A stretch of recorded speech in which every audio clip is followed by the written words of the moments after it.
Welcome back. Hour number 3, the Great American Smack-Off continues. Pat O'Brien stopped by. He's doing a piece with Steve Young on our floor. Getting ready for that. So, little bonus celebrity smack for you. Good to see it. In fact, there is Steve Young. What's up, Steve? And don't go that way. Come on over here. No cows in the house. All right. Only as part of the Great American Smack-Off. We'll see if we can get him to come in here, but no promises. Continuing along, here's a good fact. Now, everybody's all in awe of the Brick, but this guy has a different take. Martin and Irvine. Band Smack-Off. Say it ain't so, Rome. Not JT the Brick. Anybody but a Brick. All remaining SoCal legends start dialing now. Don't wait. Don't take the chance of not getting through. We cannot allow East Coast Smack to win the Great American Smack-Off. It is a moral imperative that the title go to and stay in SoCal. All right, there's a challenge to the SoCals to step up and keep it out of the hands of a Brick. In case you're joining us late, the Smack-Off is moving along swimmingly. The legends have come in. At the end of the first hour, Doc Mike kicked things off. He was one of the front runners along with Stephen Loyola, David and Poway, William from San Diego, Eddie the Rope. These guys all came up big. Raider Mike. The Brick came in and got off an unbelievable scud. Tolbert came in with our first celebrity smack. Pat O'Brien came in, got off a little bit of smack too. So we're moving along. Let's keep this thing going. A couple of more hours to go. Still some legends to come. Now this guy is a throwback.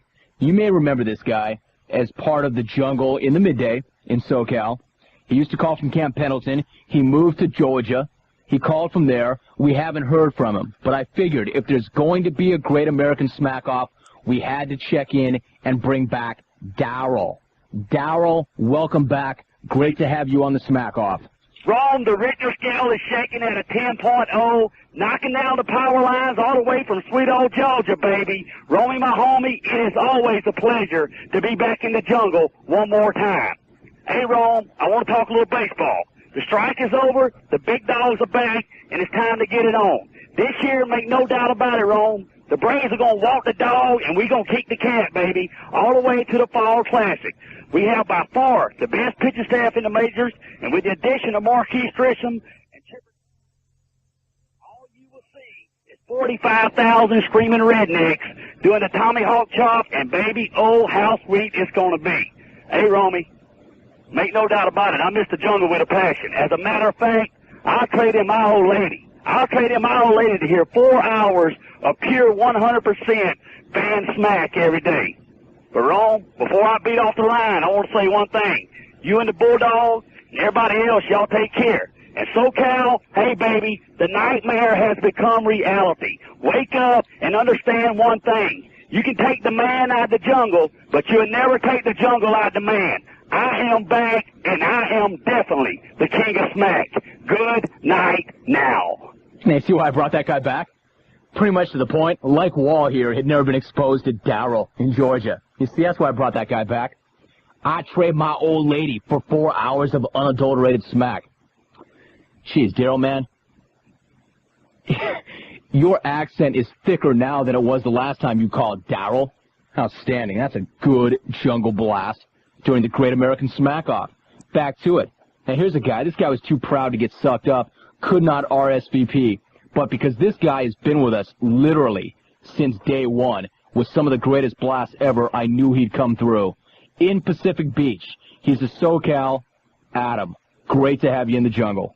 Dude, what's going on? Dude, what up? Dude, I got back from Baja full surf sesh. It was so outstanding. Just outstanding down there. Look, I hate to disappoint you, but I'm going to talk sports, not smack. But I will give you just a little bit of tidbit. I won't self-prophesize or tell you how I've gone all over the world, but I have been there. I don't need to call you and tell you I'm here or there because you know I've been here or there. And there are more things that are important than sports. And, JT, when you get a wife and have a family, you may understand that. And listen to me, Tolbert. Don't tell me how I can't boycott. The minute that Warner sold out on that team, I was calling and I was boycotting, and you can ask anyone. I didn't go to a game. I didn't open a damn paper. So don't tell me I can't boycott a team or I'll smack you upside your head so hard you'll feel like you went over the falls on a double overhead day in South Miss, you grommet. Now, look, I'm going to talk about owners, and I'm going to talk about players, okay? I think we all know that owners like George Afranieri and Donald Sterling and Tom Werner are using sports to perpetuate their own fortunes. I think that we both know these are the worst type of people in sports, and they are the most dangerous.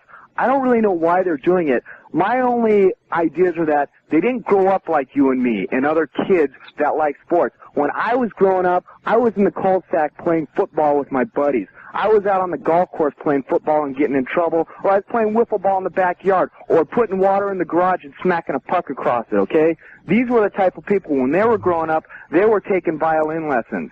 When I was growing up, the first thing I did was open the sports page. When they were growing up, they didn't have one because they got the journal. Okay? These guys are killing sports, and say what you want about your Steinbrenners and your Davises. These guys are owners to win. They don't care about the money. They want the championships, and that's the type of owner I like, okay? Now, I'm going to discuss players, but I want to tell you this. I like my job. I make loads of money. I'll be retiring by the time I'm 40. So don't you lump me in with your standard jobless guys or your $30K a year guys. I make much more than that. I made my money work for me, and now I am financially independent because of that. And you can never, never convince me that there is an athlete in any sport that should be getting paid the kind of money these guys play today. Okay? I can't help it. There's nothing I can do about it, but they cannot make their money work for them. Tough. And they are just inflating the sport because of that. Take a guy like Stanley Richard. There's no way he should be getting paid the money he gets. He is an average safety at best. He gave us that crappy loyalty story, how he likes San Diego and all that crap, and now look where he is. He chased the money just like they all do. Well, Stanley, I hope you go buy a big screen because the only TV you're going to be watching in January is going to be on TV. You will not be playing in the playoffs for those scrubby Redskins. And yes, Romy, I am bitter, because I could take the contract that the Chargers offered him, and I could make him more money than he would know what to do with it. Okay? The fact of the matter is that these kids coming up today are being called too much. They have no integrity. They have no moral fiber, and they have very, very mediocre educations. And their coaches are perpetuating this system, and it's following its way up through high school and college and professional sports, okay? Now, I don't care if you're playing IHL hockey. Karame, you're out. Outstanding blast. Outstanding blast. All right, Adam. Definitely appreciate that. Now, understand one thing. If you get the hook, it doesn't mean it's a bad thing. It means that I've got breaks that I have to take. You see, that's why I was looking for that guy. That's classic.